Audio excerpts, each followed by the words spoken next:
மோசடிகளுக்கு முற்றுப்புள்ளி வைக்க இலங்கை சீனா கூட்டு நடவடிக்கை என்பது அந்த செய்தியாக இடம்பெறுகிறது.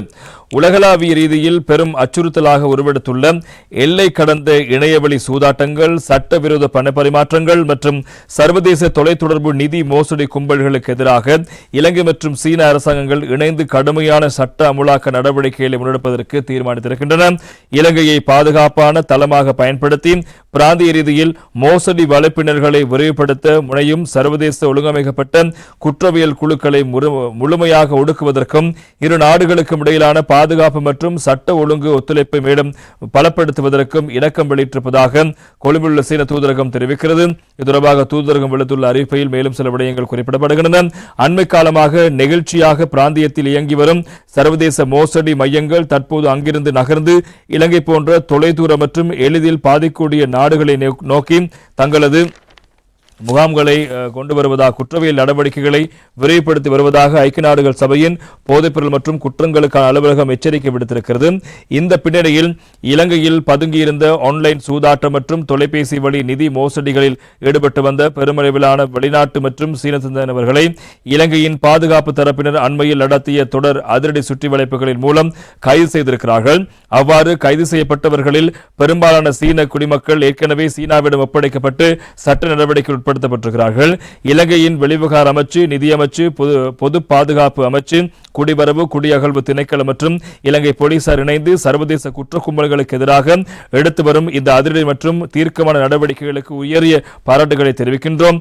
இவ்வாறான சட்டவிரோத ஆன்லைன் சூதாட்டங்கள், போலி நிதி இணையதள உள்ளிட்ட மோசடி வங்கி செயற்பாடுகள் இலங்கையில் தடையின்றி பரவ அனுமதித்தால் அது நாட்டின் சர்வதேச நட்பெயருக்கு கடுமையான கலகத்தை ஏற்படுத்தும் என்றும் நாட்டின் பொது பாதுகாப்பு மற்றும் சமூக ஸ்திரத்தன்மையை குலைத்து இலங்கை மக்களின் பாதுகாப்புக்கு பெரும் அச்சுறுத்தலாக மாறும் அபாயம் இருக்கிறது. எல்லை கடந்த சூதாட்டங்கள் மற்றும் ஆன்லைன் மோசடிகள் மனிதர்களை பேரழிவுக்கு இட்டுச் செல்லும்.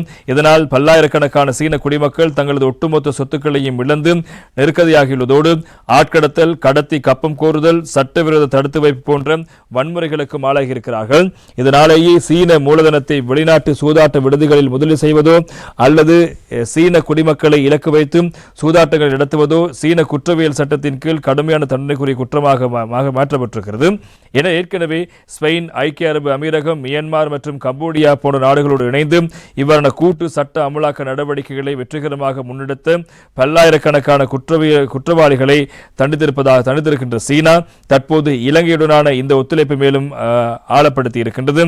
எதிர்காலத்தில் உலகளாவிய ரீதியில் தொலைத்தொடர்பு மோசடி எதிர்ப்பு சர்வதேச கூட்டணியை வலுப்படுத்த உள்ளதாகவும் அதன் மூலம் இலங்கையின் நீதித்துறை மற்றும் பாதுகாப்பு வளங்கள் வீணடிக்கப்படுவதை தடுத்து தூய்மையான, பாதுகாப்பான மற்றும் அழகான இலங்கையை கட்டியெழுப்ப தொடர்ந்தும் ஒத்துழைக்கப் போகிறது என்பதாகவும் சீன தூதரகம் தெரிவித்த விடயங்களும் பிரதானமாக இருப்பதை காணலாம். இந்த அதிகளவான நிதி மோசடி மற்றும் ஆன்லைன் ஸ்கேம் தொடர்பான விடயத்தில் சீனர்கள் அதிகளவில் கைது செய்யப்படுகின்ற விடயத்தை நாங்கள் அண்மை காலமாக பார்த்திருந்தோம். எனவே சர்வதேச ஏனைய நாடுகளிலிருந்து அந்த நடவடிக்கை சீனர்களிலிருந்து விலக்கி சட்ட நடவடிக்கை கடுமையாக்கி இருந்தூடாக அவர்கள் அங்கு இப்போதில்லை. இப்போது இலங்கை போன்ற எளிதில் பாதிக்கக்கூடிய நாடுகளை நோக்கி அவர்கள் இப்போது தங்களுடைய இந்த மோசடிகளை ஆரம்பித்த நிலையில் அதற்கு எதிராக சீனாவும் இலங்கையும் கைகோர்த்து இப்போது நடவடிக்கைகளை ஆரம்பித்திருப்பதாக அந்த செய்திகளும் பிரதானமான செய்திகளாக வந்திருக்கிறது.